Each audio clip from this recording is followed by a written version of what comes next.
Passionnante étude du Orot HaKodesh du Rav Kook, et je vous invite ici à un petit parcours dans le deuxième volume à propos de la mort. Sujet passionnant, peut-être pas très réjouissant, mais très important étant donné que la mort fait partie de notre curriculum vitae à tout le monde. La mort est un sujet que l'on évite. On ne veut pas trop en parler parce que ça angoisse. Eh bien, c'est justement de cela dont parlait le Rav Kook, le scandale qu'il y a dans l'idée de mort, dans l'angoisse qui nous habite à l'approche de l'idée de la mort.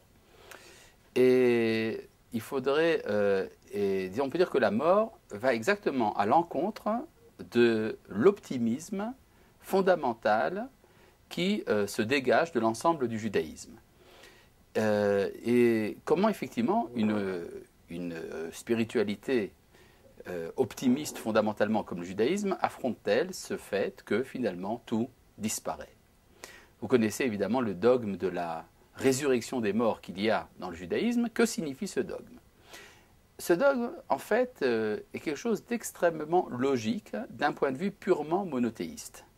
Parce que ça veut dire que si les morts ne ressuscitent pas, alors ça veut dire que c'est la mort qui est la puissance la plus grande dans notre monde. Et donc, finalement, face à Dieu qui donne la vie, il y aurait une sorte de puissance obscure qui engloutit tout et qui fait que la vie, finalement, ne peut pas vaincre, que la vie ne peut pas gagner la partie. Ce qui entraîne, si on y réfléchit bien, une sorte de dualisme théologique qui correspondrait justement à ce que disaient les anciens, comme quoi il y aurait un Dieu de bonté et un Dieu du mal qui s'affronteraient l'un l'autre, ce qui, du point de vue du judaïsme, n'est tout à fait inacceptable. Vous connaissez le verset de Isaïe qui dit « Yotzer or uvore chosher » il est le formateur de la lumière, le créateur de l'obscurité. « Ose shalom uvore ra » celui qui fait la paix et qui crée le mal, « Ani Hashem ose kol ele » je suis l'Éternel qui a fait tout cela. Donc Dieu s'attribue à lui-même la création du mal, ceci dans une optique évidemment monothéiste, mais donc par conséquent optimiste. Un de nos maîtres, Manitou, le Rav Léon Ashkenazi, disait « Où est-ce que la Torah a-t-elle parlé du Olam Haba, du monde à venir ?» Eh bien elle en a parlé dans le premier verset de la Torah. Étant donné que la Torah nous dit « Bereshit bara Elohim », au début Dieu a créé, alors si c'est vraiment Dieu qui a créé tout ça, est-ce qu'il peut accepter la situation de la souffrance universelle telle que nous la voyons devant nous? Si Dieu a créé tout cela, c'est donc que tout cela ne peut être que momentané, éphémère, et qu'un jour, ça sera réparé. Donc si ça doit être réparé, tout doit être réparé, toutes les chutes doivent finalement être réhabilitées, et donc ça veut dire que même la mort sera un jour vaincue. Et donc la résurrection des morts de ce point de vue-là, est la conséquence directe, logique et obligatoire de la foi monothéiste si on la prend vraiment au sérieux. Et donc on ne peut pas admettre la mort comme quelque chose d'éternel. Il est remarquable de voir que du temps du Rav Kook vivait un philosophe d'origine juive, mais de culture occidentale, Henri Bergson, qui lui aussi avait développé cette idée-là que l'évolution créatrice était telle dans le monde que viendra un jour où non seulement l'évolution réussira à donner une forme de vie supérieure, mais qu'elle dominera également la mort elle-même. Intéressant de voir que le Rav Kook a été mis au courant de l'opinion de Bergson. Un certain docteur Kaminka, qui faisait des recherches sur la philosophie occidentale, a écrit au Rav Kook vous savez, maître, il y a des correspondances entre ce que vous dites vous et ce que dit Henri Bergson. Réponse du Rav Kook dans une de ses lettres, il dit « Je suis heureux de voir qu'il y a des correspondances entre mes pensées et ce qu'il y a de meilleur chez les fils de Japheth, c'est-à-dire le fils de Noé, mais il faut que tu saches que toutes mes pensées ont leur origine dans les tentes de Shem. C'est-à-dire ce n'est pas un emprunt fait par le Rav Kook à la civilisation ou à la philosophie occidentale, c'est quelque chose qui vient de l'intérieur du judaïsme. » Effectivement, il y a un autre passage du Rav Kook, que nous étudierons peut-être une autre fois, dans lequel le Rav fait la différence, présente la différence qu'il y a entre l'évolution telle que lui la comprend et telle que la comprend justement Bergson. Bergson est appelé par lui Hama Apilim Modernim, c'est-à-dire les ascensionnistes aveugles de la modernité. Pourquoi? Parce que vous connaissez la thèse de Bergson qui est que le monde serait le fruit d'une sorte d'élan vital, une sorte de flèche qui aurait été tirée à l'origine de tout être, qui fait que la vie continue à avancer, mais on ne sait pas vers quoi elle avance. C'est comme s'il y avait une pulsion qui venait du passé et qui pousse vers un avenir inconnu. Donc le monde avance à la manière d'une taupe qui continue sa marche sans voir vers où elle va. C'est ça que le Rav Kook appelle l'obscurité qui se trouve, ou l'obscurité ou l'aveuglement que l'on trouve chez les ascensionnistes modernes, et il met entre parenthèses le nom de Bergson. Par contre, pour le Rav Kook, ce qui entraîne l'ascension de la vie, l'élan vital, ne vient pas d'une pulsion du passé. Ça vient d'une pulsion de l'avenir. C'est-à-dire c'est l'avenir qui aimante la vie, de sorte que nous savons vers quoi nous allons. C'est comme si nous lancions une flèche métallique vers une cible aimantée. Et donc nous savons à l'avance vers quoi nous arrivons. C'est donc optimiste fondamentalement. Mais il y a quand même une proximité entre les deux formulations, ce qui est intéressant en soi. Rappelons une chose importante, c'est que la Torah, de manière surprenante, donne un encouragement à la vie. Vous connaissez ce texte de Devarim, dans lequel la Torah nous dit « Achaim ve'amavet natati lefanecha » j'ai mis devant toi la vie et la mort. « Uvacharta bachaim » il faut que tu choisisses la vie. Et pourquoi donc? « Leman tichye » afin que tu vives. Pléonasme. Il faut que tu choisisses la vie afin de vivre. Ata vezaracha, toi et ta descendance, ala adama, sur la terre que Dieu te donne. Mais si on réfléchit bien dans la logique des mystiques que l'on trouve couramment dans le monde, on voit que ce que dit la Torah n'est pas du tout banal, pas du tout trivial. En effet, dans toutes les religions et dans toutes les spiritualités de l'histoire, il y a une sorte de spiritualisme qui cache en lui une racine de mort. En effet, la proximité de la divinité implique l'abandon de ce monde. Et ce que les religions en général encouragent l'homme à penser, c'est que d'une certaine manière, il est bon de mourir. Il est bon de s'arracher à la vie basse de ce monde pour rencontrer à nouveau la source de la vie et pourquoi pas se fusionner avec le divin. Ce qui est une manière très polie et très belle de dire qu'il est bon de mourir. Tandis que dans la Torah nous a dit qu'il vaut mieux vivre que mourir.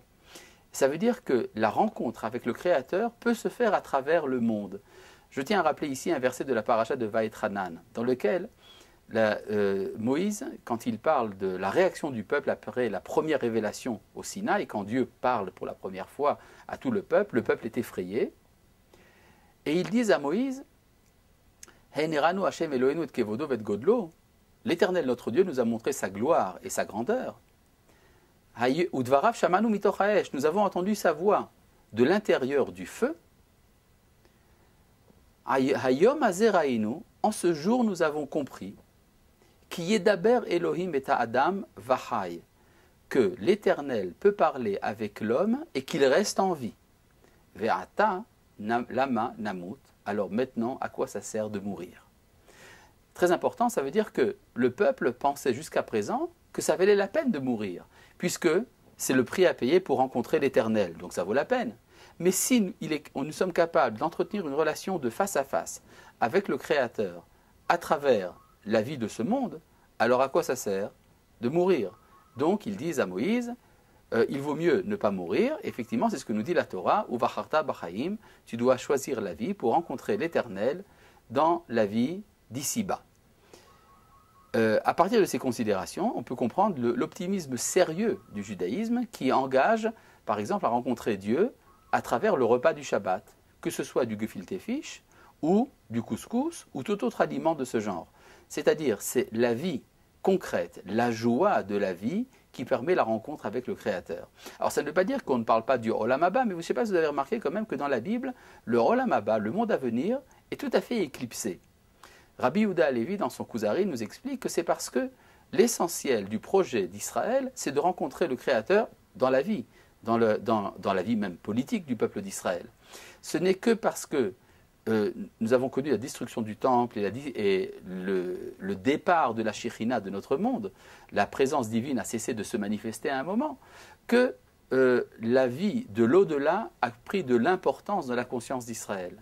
Mais remarquez une chose quand même assez remarquable, c'est que depuis que le peuple juif est revenu sur sa terre, et que donc il ressent instinctivement, intuitivement, que la connaissance de Dieu peut se faire à travers la vie, eh bien la croyance dans le Olam Haba a commencé à diminuer, par exemple, dans la société israélienne. Quand on interroge les Israéliens, c'est statistiquement prouvé, est-ce qu'ils croient dans un monde à venir? Oh, ben, nous avons une faible proportion de ceux qui y croient. Quand même, signe d'optimisme, nous voyons qu'il y a encore moins de personnes qui croient en l'enfer que de personnes qui croient au paradis. C'est quand même assez optimiste. Maintenant, revenons donc à notre texte du Rav Kook. Le Rav Kook nous parle de la crainte qu'inspire la mort aux hommes. Et là, nous avons ici une série de petits chapitres dans la page Shinpé 380 et suivante, dans Orot HaKodesh, deuxième partie. Je vous lis ici le chapitre même, dans la partie appelée Ahayut HaOlamit, c'est-à-dire la vitalité universelle. Chapitre même, chapitre 40, Chezion HaMavet, la vision de la mort. Et que nous dit le Rav Kook? Hamavet hu chezion shav. La mort est une vision mensongère. Tum'ato, l'impureté de la mort, Hishikro, lui vient de son mensonge. Ma shebene Adam korim mavet, ce que les hommes appellent la mort, hariu rak tigboret achaim veta'atsumatam, n'est que le renforcement de la vie et leur puissance, et sa puissance. Ou mitoch hashekia atehomit bekatnut, ce n'est que par l'engloutissement abyssal dans la petitesse, Asher Yetzer Leva Adam Ishkia Otoba, dans laquelle le mauvais penchant de l'homme l'entraîne, Harehu Metzayer et Tigboret Achaim Azot, Betsura Madiva, Vachashucha, Veu Koram Mavet. C'est pour cela qu'il représente cette abondance de vie d'une manière affligeante et obscurcissante et qu'il appelle la mort. Mitalim et Makohanim Bikdushatam. Les prêtres s'élèvent dans leur sainteté. Vous savez que dans la tradition chrétienne, par exemple, quand est-ce qu'on fait appel à un prêtre? C'est quand on est à l'article de la mort. C'est-à-dire le prêtre est là pour permettre de mourir avec la suprême onction et tout ce que ça implique. Eh bien, vous savez que d'après la halakha, c'est exactement le contraire chez les juifs. Un Kohen, un prêtre, n'a pas le droit d'être en contact avec les morts. Si quelqu'un est en train de mourir dans une maison, on fait sortir le Kohen. C'est-à-dire le Kohen est un personnage qui ne doit pas avoir un contact existentiel avec ce mensonge que la mort représente. Donc, nous dit le Rav Kook, mit'alim hem hakohanim bikdushata me'akshava shikrizo.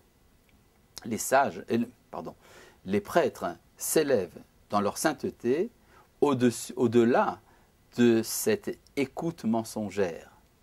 She'i efshar li'imalet mimena kol zman she'hamemshal akzavi kol kar sholet ba'olam, que l'on ne peut pas esquiver tant que l'empire du mensonge domine le monde.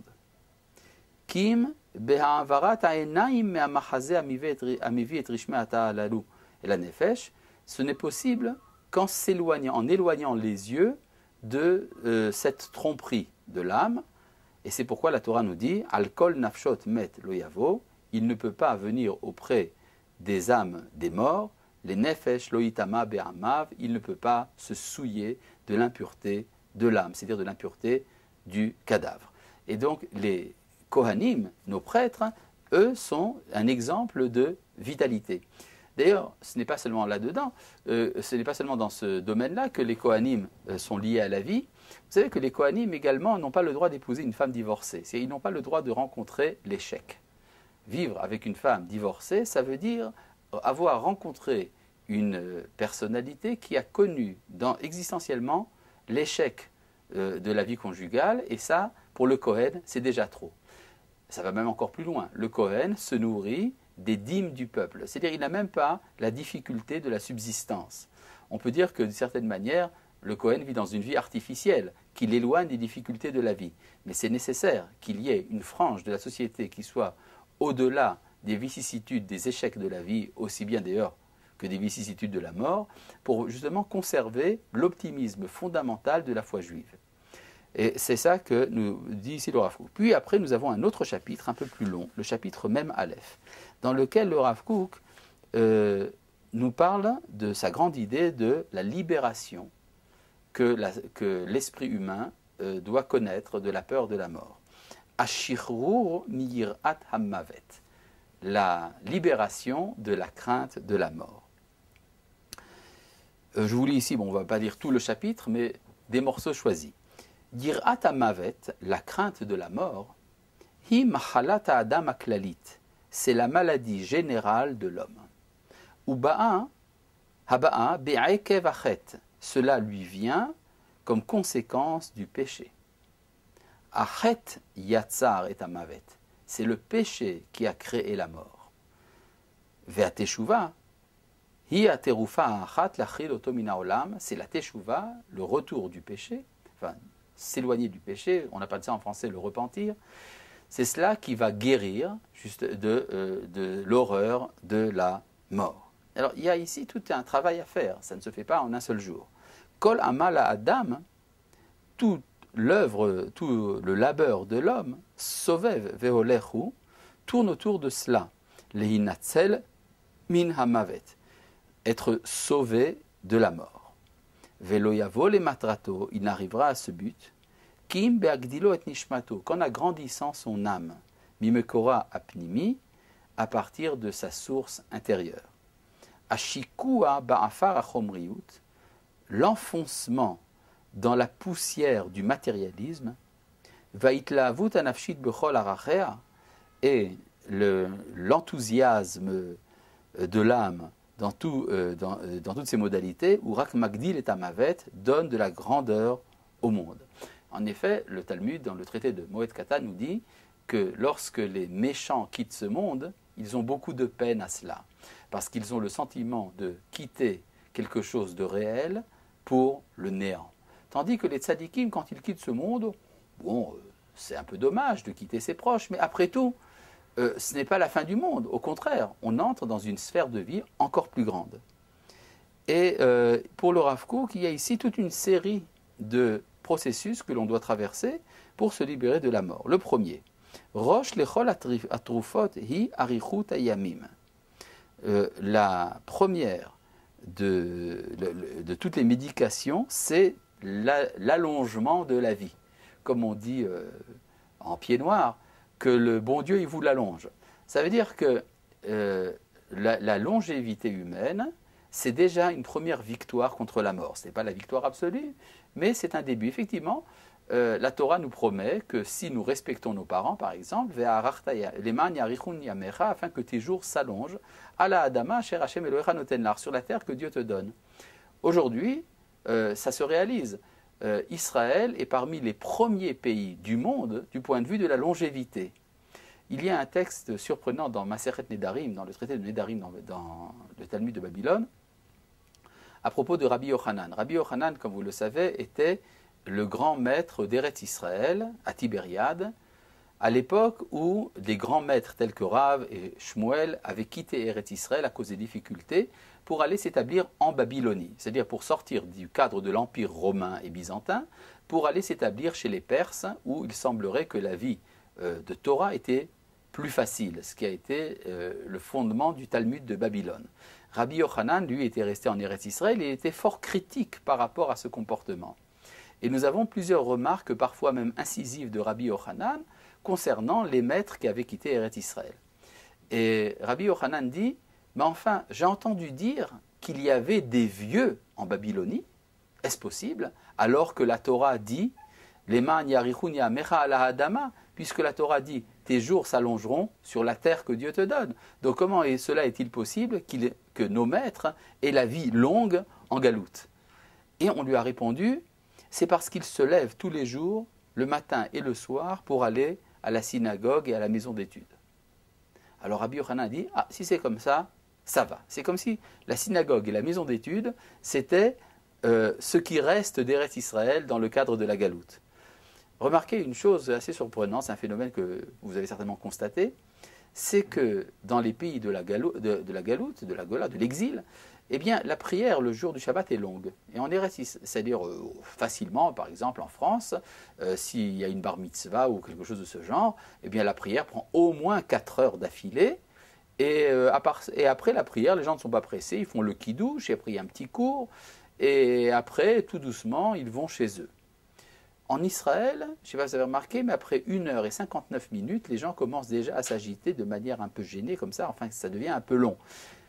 Est-ce que ça voudrait dire que les Israéliens, Chas Shalom, n'aiment pas la prière? Non, non, pas du tout. C'est simplement parce que en Chutz La'aretz, il n'y a que la synagogue qui est Eretz Israël. Et comme on aime Eretz Israël, on veut y rester le plus longtemps possible.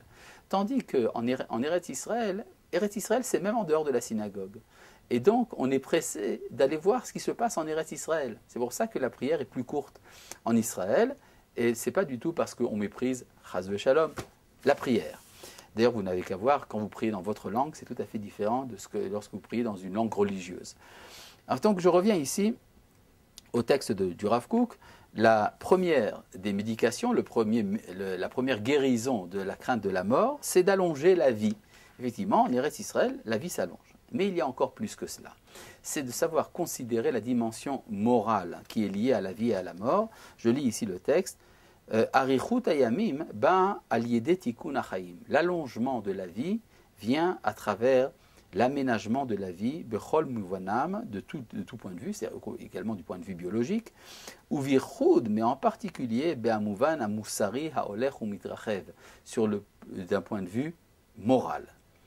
Vous savez qu'au début du XXe siècle, on avait fait la découverte des microbes.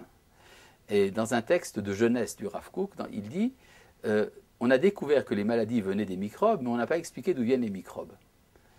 Et il dit le monde découvrira encore un jour que les microbes sont peut-être nés de la chute morale de l'homme. Il n'y aura plus de microbes le jour où l'homme aura réglé ses problèmes de moralité. D'ailleurs, à ce propos, il est important de comprendre qu'est-ce que c'est que la morale dans la définition qu'en donne le judaïsme. Du point de vue du Rav Kook, dans son livre Oroth, ce qui est moral, c'est ce qui amène abondance de vie. Et ce qui est immoral, c'est ce qui amène une réduction du champ de la vie. Alors, ce n'est pas toujours évident au premier abord. Parfois, pour permettre l'abondance de la vie, on doit faire la guerre.